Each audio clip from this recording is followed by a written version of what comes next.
What prompted you to get into this line of business? Since high school, it's been a dream of mine to run a video gaming company. I saw the need with my classmates who would, during a KCSE year, Certificate of Secondary Education year, go out and play video games instead of going to read and cram. And that's when I saw that there's actually a need for this business. And I saw that, yeah, it's a great opportunity, why not? It's not been done. I waited for someone to do it. No one stepped in to fill the void. So I decided to be the person to do it. What are your current business challenges? The surprising thing is, in Kenya, there's no one who would invest in a startup. They would say that they invest in startups, but what they really invest in is companies that have been around from 1 year to 3 years. So we had to now change our platform and find a way to start the company, even if it's not on the same level as what we'd imagined, and then after a few years, try again with the venture capital. So that's been the challenge, finding the financial aid so that we can start the business properly. High points and low points of your venture. Wow, when World Cyber Games agreed for us to be the exclusive partner to organize their tournaments, that was one high point. When we actually fielded the team and traveled to China to compete, that was just wonderful. It was like going to the Mecca of video gaming. You know, you meet representatives from 65 other countries, and all of them are just as in love with gaming as you are. That was definitely a high point. Registering my company, formulating the bonds I have with my partners, Ayub Makime and Hilary Murugu. It would be wrong for me not to mention them, but yes, they have been very supportive in their role, and that's definitely been a high point that we can struggle through this together for all these years. Low point has been the number of doors that have been slammed in my face, definitely, and also just the ignorance that's in the country and in the region about gaming. Gaming is perceived as something that's wasting of time and for kids. Yet gaming industry is a billion-dollar industry worldwide. It generates more revenue than the music and movie industry and employs a lot of people, from artists to technical people. It actually forms a bridge, a proper bridge between the sciences and the arts. And so we are now trying to change that perspective. So just meeting people who don't understand what we are about is definitely a low point. What is your hiring policy? Okay, in terms of technical skills, definitely computer skills and electronic skills are a must. That would be very great.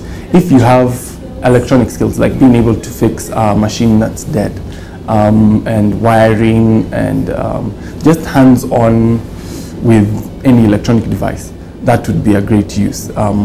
Also marketing skills and interpersonal skills, because what we do deals a lot with other people, and making them feel comfortable around this medium is very important. But on top of that, on a personal level, I would look for employees who are driven, who are very confident in what they know and the skills and talents they have, and would not be just coming to look for a salary, but would be coming to add to the company. As such entrepreneurs, people who would come and add good ideas to my company, and not only just give the ideas, but be in a position to push those ideas and see them come to reality. That's what we're looking for. How do you balance work and personal life? It's been very difficult. I've been kind of a workaholic, especially being self-employed, trying to become a business owner, and trying to form such a big idea on such a limited amount of finances and time. But currently I'm working towards setting guidelines and rules for myself in terms of the days when I would work, the hours I would work for, and when I would take a rest.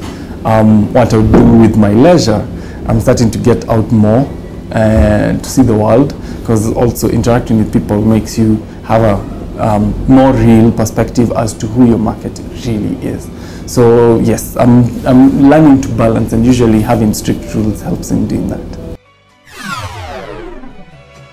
What are your future plans? Wow. Personally, I would love to be on the cover of Forbes magazine, you know, in a few years from now. But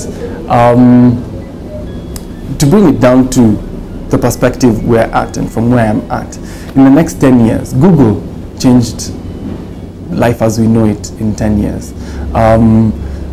Facebook changed it in less than 5 years. Safaricom, when it came in, and Airtel, mobile industry changed in 10 years. So the next 10 years, I'd like to change the face of Kenya in terms of what they perceive as gaming, graphics design, 3D animation, that the whole shebang. I would like to be the one to, when people look back, they'll be saying, my company NexGen was the company that made these 10 years, this decade, what it is. Resources needed to scale up your business. Well, I think most of the infrastructure is here. I usually joke with my partners that better reliability on our electricity would be fantastic, because it would be very bad if you're running a gaming tournament and the electricity goes. So yeah, if we could have safer, cleaner, more reliable source of electricity, that would be fantastic. But in terms of my current business, basically it's finances. With finances now, I can buy the equipment as they come out. The infrastructure has been set, as I mentioned earlier, with the fiber optic cable coming in. So fast broadband internet is a reality. So people can actually now compete on an international level without the weaknesses that were present before when we used to use dial-up. So the skills that I need, wow, if I could be involved with people who are business-minded, who could commercialize most of what I'm trying to do, and show me where the money is, I guess. Because without the money, then the business would die and the market would be left without a viable industry. So just making it go around, I think that's what I need. What kind of CSR activities are you involved in? Well, I wouldn't call them CSR activities. There are activities we do where we help other companies, SMEs like ourselves, or we work with barter trade, whereby we give skills for skills. So we would offer IT services, fixing of machines, computers, software, hardware, helping people purchase their retail machines. And also we've helped an NGO develop their website. They're called the Maurice Moses Foundation, and they're about trying to improve the healthcare industry in Kenya. So those are the things that we've done. So technically not CSR, but we've tried to help out in whatever limited way we can.